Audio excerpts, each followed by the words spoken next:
Good evening, ladies and gentlemen.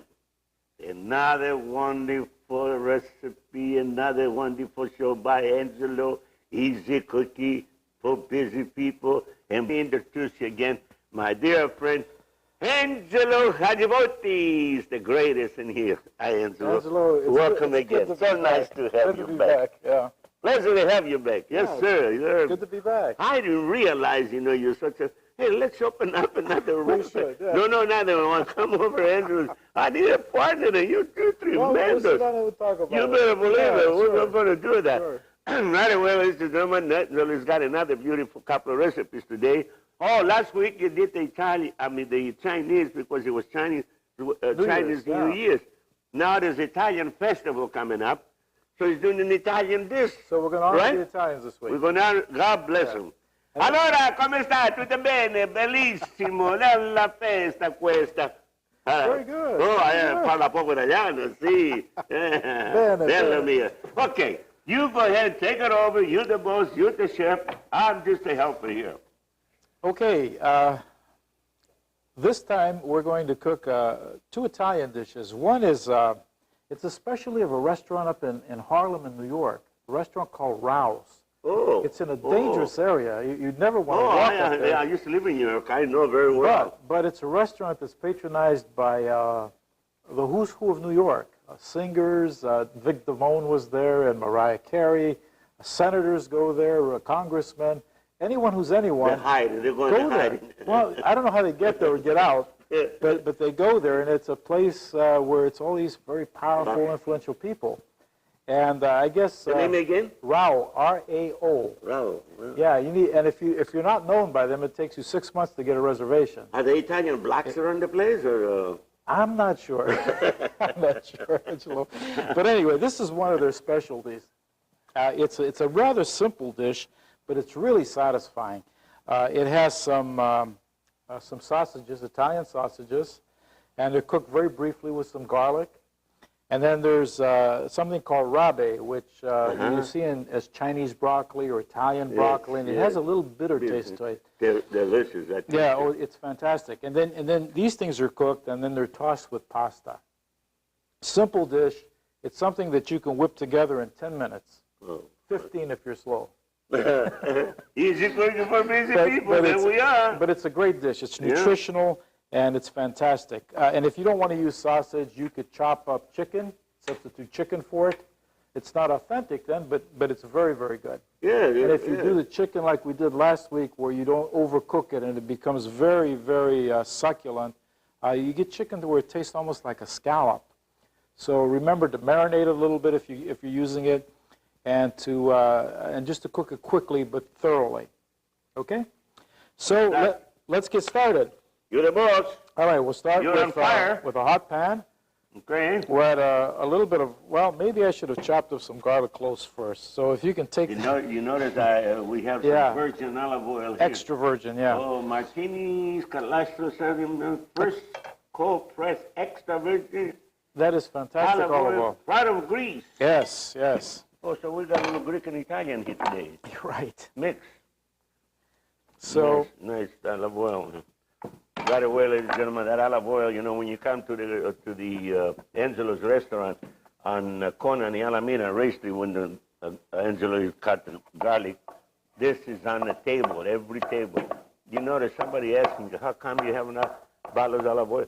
A lot of people, they cut out the butter now, and they go for the olive oil on the bread, Well, it's a big thing now. Olive oil is very healthy. Very tasty. It acts like a roto-rooter on your arteries and keeps them nice and clear, and it dissolves. Olive oil and wine, too. Yeah, the wine and garlic, what we're chopping up right now, is also very good for you. Yes, definitely. Well, I take this every day. This is the Mediterranean diet. I don't know if you noticed the other day, I don't know if you know, but the doctor from back east, he says that wine and the sex is the greatest thing for not getting heart attacks. Oh, is that right? Yeah. Yeah, well, that's a diet that I think could catch on very quickly. Well, sure. Okay, so we saute the garlic just a little bit. You don't want to brown it because it'll take on a bitter quality. Yeah, you're right. So we add a little bit of salt and pepper, and then we'll add the sausages to it. And sausages, if you don't eat them every day, it's nice to have them once in a while. You know, they're... oh, they're delicious. They're wonderful. Yeah. The other thing about sausages is you can make them yourself. You know, just get some pork and grind it up, and you can control the fat With that the way. spices and control Yeah, the and fat then you and can put as much or as little spice as you want in them. yes, yes. They're very lean. Yeah, this I is tell good. you, you know, there's the company in Santa Clara, you know, that we buy all this, the best sausages in town, you know. Oh, yeah. Oh, that's fantastic. Smell that aroma. Smell that, Nothing like good yeah. Italian sausages. Yeah, yeah. Unless you get Greek sausages. Oh, yeah, locanica. Locanica. Locanica. Yeah. They're a little different than They are. Yeah, they're more spices than a locanica. Right. Yeah. I heard that there's a company back in Boston, Massachusetts. The next time you go there, will you try to see it, because it says there's a company back there that makes a good locanica. Sure. So we'll let the sausage cook for a while. The one thing you want to do with pork is make sure that it's you know, cooked all the way through. Yeah. So maybe we'll get a little bit of wine. Looks like the pork needs always. a little bit of wine, and it That's, brings out the flavors. That's it. Well, of course, absolutely. Yes, sir. Definitely, yeah. Smells good now. Smells good, huh? You smell it out there? Yeah, I know Doc over here. He says, oh, that smells good. You know, Doc is Italian. You know. Was that right? Oh, yeah. He's paisano. He loves that, yeah. Hey, Doc. Yeah, see? Yeah. Yes, sir. So it's starting to cook through. It's still pink in a few areas, so we'll let it cook for a while. Yeah, well, you know, pork has got to be cooked. Yeah. You know, that's the truth, Right. you know. Always, yeah. Yes, sir. The other thing is this Chinese or Italian broccoli that we're talking about, this rabe, looks like this in the store. It looks a little bit like broccoli, except it has leaves and you have these little flowers that seem to sprout. Mm-hmm. And what you do with this, and I've already done it, is you cook them in boiling water for about 10 minutes. And it doesn't take very long, but you chop it up into small pieces and you boil it, and then you also reserve some of the liquid, which you add to the pork. Okay. And we're about to add the liquid now, and then we'll let it simmer for a little longer. The longest part of cooking this dish is the cooking of the pork. You know, with the beef and the chicken, it cooks a lot quicker. But with the sausage, you want to make sure that it's cooked. So we add a little bit of the. Now this is the water that the rabe was cooked in. Oh, okay. And you add maybe about a half a cup. Wonderful. And then the sausage will pick up some of the flavor of the rabe. I see. And it'll also help cook the pork. Oh yes. So we'll let this simmer a while. It's starting to really smell good. Smells good, absolutely. Yes, sir. Yes, sir. And when this is done, we add the rabe, the vegetable, to it and let it simmer for a little while. And then we add the pasta to it and just toss the whole thing and it's done. And then you sprinkle some Romano or Parmesan cheese over the top, and you have a fantastic dish. Oh boy, oh boy. And this is a specialty of that restaurant we talked about earlier. That, I got to put it in the menu. Oh, yeah, this is terrific. This is terrific. I have to put that in the menu. Yes, sir. Just a little more broth to it. Yeah. And for dessert, oh, God. We have zabayoni. Zabayoni. Now, zabayoni is a magical dessert. You start off with some egg yolks and sugar and a little bit of wine, and when you're finished, it's like air. It's like a cloud. And absolutely delicious. So once ladies and gentlemen? Once we're through with this, we'll get on to the zabayoni. Yes, sir. This is an interesting dish because most of the pasta dishes that you think or tend to associate with Italian cooking either have tomatoes in them, like in southern Italy, or cream, like in northern Italy, where this doesn't have either. Yeah. But this is maybe Napolitana. I'm not sure. We call them Napolitana. I think they might be Sicilian. Sicilian, yeah, that's it, because the Sicilian, they like a lot of pasta and also. And a lot of vegetables. Vegetables, yes, sir. So we add the rabe that's been cooked, and we'll kind of heat everything together here. You know something, Angelo, I'm not trying to insult anybody or the Italians or anybody, but the other day, there's a customer comes in my place, and he took a class at the culinary college. Oh, yeah. He says to me, he says, did you know, now I know some guys out there, you're not going to like this, but it's true. The Greeks that teach the Italians many years ago Oh, yeah. to cook. I mean, we're talking, you know, Well, before Christ maybe. Absolutely, yeah. And then, of course, the Italians that took them, and they improved them with a lot of different things, to, you know. I'm not so sure they improved it. They changed it. Well, they changed it, okay, whatever. And then the Italians that teach the Germans and French. That's right. And That's the French, they went on the cream sauces. Exactly. The But you Greeks know- and Italians, they didn't use much No, cream in sauces. ancient Greece, they had the cream sauces. Well, not many. Huh? Did they Well, really? that's the bechamel was developed in ancient Greece. That's one of them, yeah. Well, then all the other sauces are variations. They had egg, they had cream, they had. But all of that started with the ancient Greeks. It's in the history. That's right. Yeah. Yeah. And this is coming along. Just want to make sure that that pork is cooked. What do you think? Oh, yeah, that's good. That's good. Yeah. Oh, certainly. Okay, so now we're at the pasta. And when you're, the pasta was done earlier, and if you have leftover pasta, this is a good way to use it. To use them, yeah. Absolutely. And farfalle is nothing but these little bow ties. Bow ties, yeah. And this is something that I cooked yesterday. Rigatoni or mostacelli, any of that pasta you can use it. The kind that they use at Rao's is something called orecchiette, which is little ears. Oh, yeah. And they look like little ears. No kidding. Yeah. They're almost like a shell, except they're flat. But I couldn't find any of those, so I substituted this. That's good, yeah. So we stir everything together, and the pasta will take on the sauce. Yeah. Yeah. Okay, I think this is almost done. You know, somebody called a while ago in the studio and asking when I said it, Okay, turn this the on. Italian sausages, you know that I'm getting the Santa Clara. They asked the name of the company, NATO Sausages Company. How do you spell Santa that? Clara. N-E-T-O, NATO. Okay. That's the name, ladies and gentlemen. There's somebody called the office.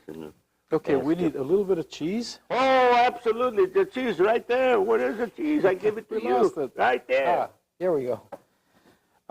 So we can just add a little sprinkling of cheese over the top. Yeah, put back. A lot of them, they love cheese. Yeah, this is a great dish. Oh, boy. And if we have a plate, we can just... Yes, sir. Yes, right sir. here, We right got here. plate Got it right here. Yeah, got one here. You got one? Yep. Okay. So we'll just... Yeah.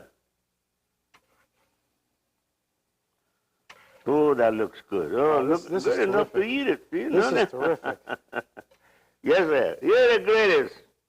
Oh, boy. So let's put it here, and maybe we can get a close-up of it on the plate.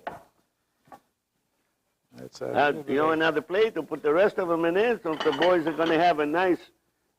go ahead, you're talking about it, and I do the rest of it. So this is the way it's presented, and we could add just a little more cheese to it.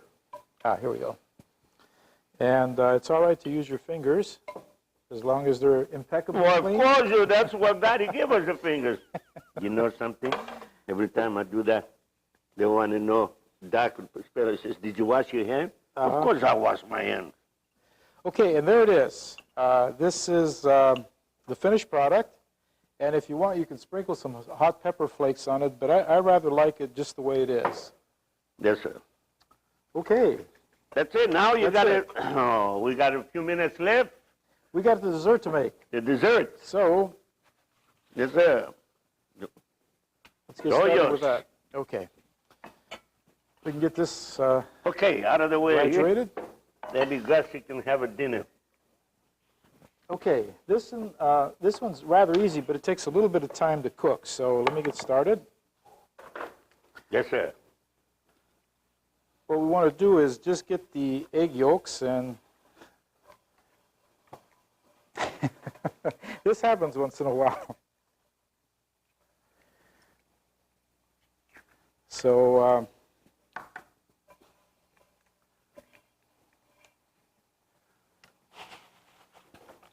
2.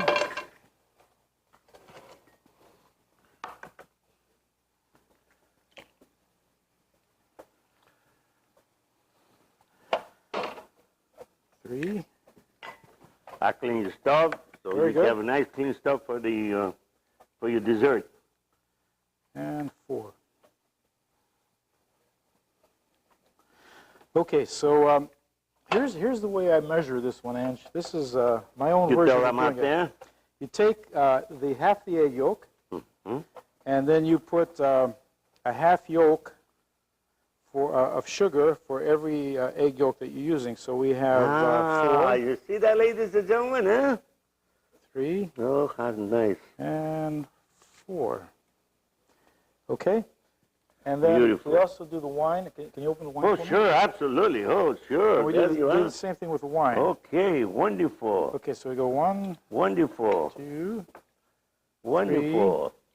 I have my dinner. 4. Angelo. Mm-hmm.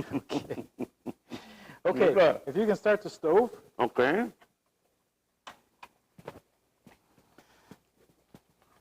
All right. All we do from this point on is we take a whisk and the safest way to do this for someone who's not used to doing a zabaione over direct heat is to, once you get your eggs, your wine, and your sugar in the pot, to do it over boiling water, like a bain-marie. If you had boiling water, then it's real easy to do. All you do is whisk. If you have a flame like we have, you have to be very careful with it because you have to make sure that you don't get scrambled eggs. So you take it off the heat periodically and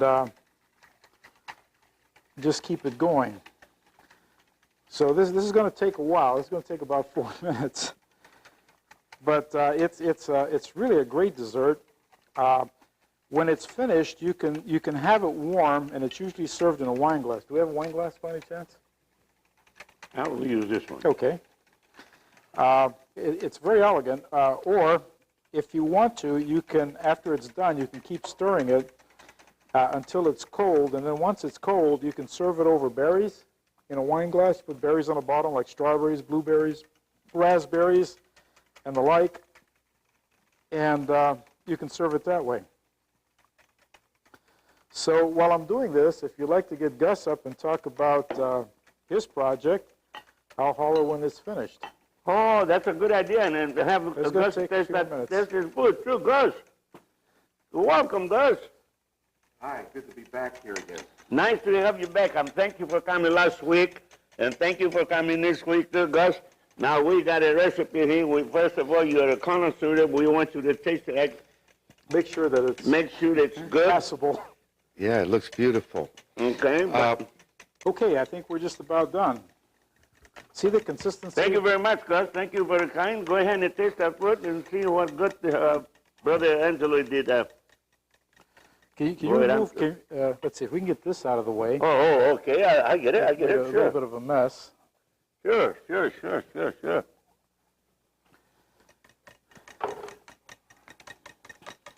Okay, normally this is served in a long stem glass, like a We wine forgot glass. to bring you one, unfortunately. That's all right. We'll just use a plastic wine glass. And I don't know if you can get a shot of this over the top, but you can see that. Oh, good. We still got 4 minutes. Yeah. So don't. So you can see what happened to the egg, the sugar, and the wine in the 2 or 3 minutes that we were whipping it. So You see what we're talking about, ladies and gentlemen? Easy cooking for busy people. He done a recipe. He done the zabaione. For Gus here talk. Look at that. Look at that. Perfect. Isn't that delicious? We have a couple more glasses, so let's. That's it for the boys in at the studio. Ah, that looks delicious. And normally, again, I gotta have some of this is a very elegant dessert, and it's normally served in I gotta have some in a of that. stem glass, like a wine glass or Ooh, champagne look at glass. that. It's just, oh my God, it's delicious. Huh? And it's very, very light. And I don't know about calories. There's just a few egg yolks and some sugar and a little bit of wine. Who cares? Yeah, who cares? Who cares? That's It's so right. good. Good attitude. So It's so good. we can turn this off. Okay. So there we have it. There we have it. We had our. Normally what you do is you put strawberries in the bottom of the wine glass, and then you pour this over the top, or any kind of a berry. Sometimes it's a mixture of berries. And, in a restaurant, sometimes they make a big presentation. They do it in a copper bowl at your table and all that. But you could do it over the stove with just, one of these and one of these. And it's easy to do. You just have to be careful. If you're doing it over open flame, you have to keep taking it away so it doesn't scramble. If you want to be absolutely safe, you can put it over a pan of simmering water, and that's almost a foolproof system. And it takes about 4 or 5 minutes of whisking to do. You use both white and No, just the yolks. Here are the just the yolks. I see. That's right. And then you fill each half shell with sugar, and then with wine. Right. One. So if you use 4 yolks, you use 4 sugars. And yes. We still got a couple of minutes. We want Gus. You have anything else to say? We still got a couple of more minutes left. So tell me, Angelo. Now, how are we doing with the book? The book is coming along. We're doing a lot of research. We've gotten Angelo's story down pretty much. We sat down and taped everything, and now we're going through and going over the reports that the lieutenant of his group had filed. This was all secret information. It was highly classified, and after it was to the Freedom of Information Act, we were able to get copies of all this, so we're starting to put it all together. And then also researching collateral things that happened during the war, putting it all together so it's just not Angelo by himself, but putting it into context of what happened in that part of the world. You find out that the government didn't release all the top secrets until 30 years later. 30 years, 1979. Right. So that's for almost we're all through for today, ladies and gentlemen. I want to thank Angelo and Gus, both of them, for being here, and thank you very much again. I know a lot of the people out there. They are. Thank you too for coming back, and we're going to have him back again, ladies and gentlemen, because this guy is the greatest. Thank you very much. Thank you for having me. Say bye-bye. Yes, I love you. Bye, Yasu. God bless.